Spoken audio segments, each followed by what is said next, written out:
আপনি কি আপনার পেজে লং ভিডিও আপলোড করছেন? লং ভিডিও আপলোড করলে কি কি লাভ আছে, কি কি সুবিধা আছে? আপনি কি অন্যের লং ভিডিও দেখার ধৈর্য রাখেন?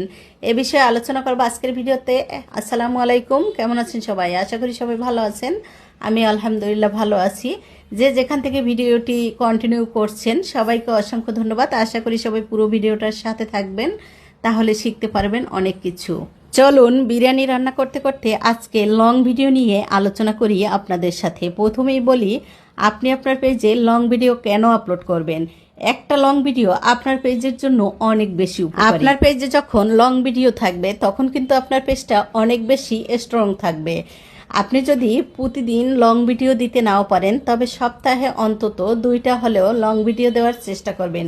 এতে করে যেরকম আপনার পেজটা মজবুত হবে, তেমনি আপনার পরিচিতি বাড়বে।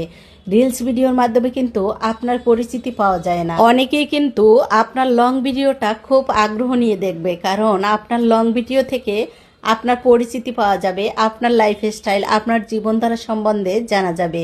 তাই অনেকেই কিন্তু লং ভিডিওটা মন দিয়ে দেখে। তাই অবশ্যই আপনার পেজে লং ভিডিও আপলোড দেওয়ার চেষ্টা করবেন। আপনি যেই রিলেটেড ভিডিও তৈরি করেন সেই রিলেটেড লং ভিডিও দেখার চেষ্টা করবেন। এতে করে আপনি অনেক কিছু শিখতে পারবেন অন্যদের লং ভিডিও থেকে, এবং আপনার অনেক বেশি ধৈর্য বাড়বে মানুষের ভিডিও দেখার। কারণ এই প্ল্যাটফর্মে কাজ করতে হলে আপনাকে লং ভিডিও দেখার মতো ধৈর্যও থাকতে হবে। একটা লং ভিডিও হচ্ছে আপনার পেজের শক্তি। পেজটাকে মজবুতভাবে গড়ে তোলার জন্য আপনাকে অবশ্যই আপনার পেজে লং ভিডিও রাখতে হবে। তো আশা করি সবাই বুঝতে পেরেছেন। তো বিরিয়ানি রান্না করা আমার শেষ হয়ে গিয়েছে, এখন খাবার পালা। আজকে বিরিয়ানি রান্না করেছি একদম সহজ উপায়ে এবং খুবই অল্প সময়ের মধ্যে। হাতে আমার একদমই সময় ছিল না, বাসায় মেহমান ছিল, তাই আমি শর্টকাটে একদম অল্প সময়ের মধ্যে বিরিয়ানিটা রান্না করার চেষ্টা করেছি। এত অল্প সময়ে মনে হয় আমি কোনোদিন বিরিয়ানি রান্না করিনি, তবে খেতে কিন্তু মাশাআল্লাহ অনেক বেশি মজার হয়েছিল। অনেক দিন পরে চিকেন বিরিয়ানি খেলাম, এজন্য হয়তো অনেক বেশি ভালো লেগেছিল। তো খাবার দাবার শেষ করে রেস্ট করে বিকেলবেলা একটু বেরিয়েছিলাম। আমার জন্য কিছু কেনাকাটা করতে বের হইনি, তো আমার ভাতিজি ছিল এবং বোনের মেয়ে ছিল, তারা টুকটাক কেনাকাটা করবে, এর জন্য বেরিয়েছিলাম।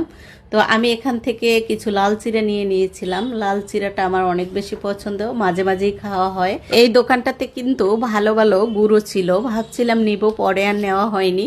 তবে আমি এখান থেকে বেরিয়ে একটু মাছের বাজারে গিয়েছিলাম, সেখান থেকে কিছু মাছ কিনেছিলাম। এই তো আজকের ভিডিওর একেবারেই শেষ পর্যায়ে চলে এসেছি।